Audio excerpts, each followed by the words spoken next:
बांद्रामधल्या गरीब नगर भागामध्ये अतिक्रमणावर बुलडोझर चालवण्यात आलेला आहे। रेल्वे रुळालगतची 4 ते 5 मजली घरं पाडण्यात आली। नोटीस न देता कारवाई केल्याचा स्थानिकांचा आरोप आहे। बांद्रातल्या गरीब नगर भागातील अतिक्रमणावर पश्चिम रेल्वे आणि पालिकेने संयुक्त कारवाई केली। 6 बुलडोझरनं या ठिकाणी तोडक कारवाई करण्यात आली।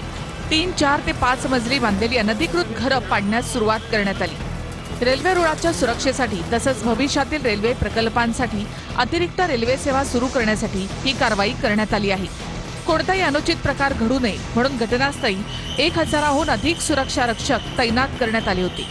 यावेळी काही तणावाचं वातावरण निर्माण झालं होतं। नोटीस न देता कारवाई केल्याचा आरोप स्थानिकांनी केलाय। हम लोग यहाँ 50-60 साल से रह रहे हैं और वो डायरेक्ट आकर के बोल रहे हैं तोड़े।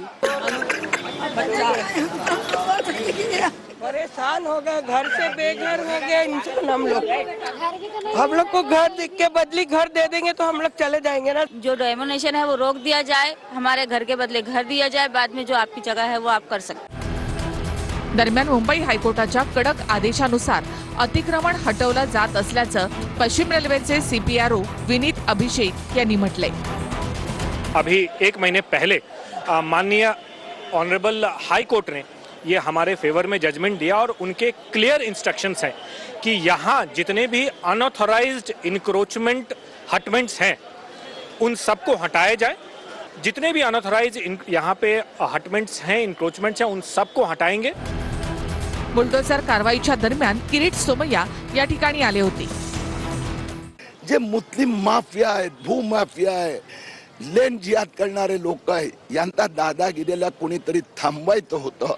आज थांबवण्यात आलं आहे। या मुंबईमध्ये लेन जिहाद चालणार नाही। कारवाईच्या दरम्यान जवळच असलेला फुटओव्हर ब्रिजही काही काळासाठी बंद ठेवण्यात येणार आहे। स्थानकाच्या बाहेर सुरू असलेल्या या कारवाईचा मोठा फटका प्रवाशांना बसत आहे।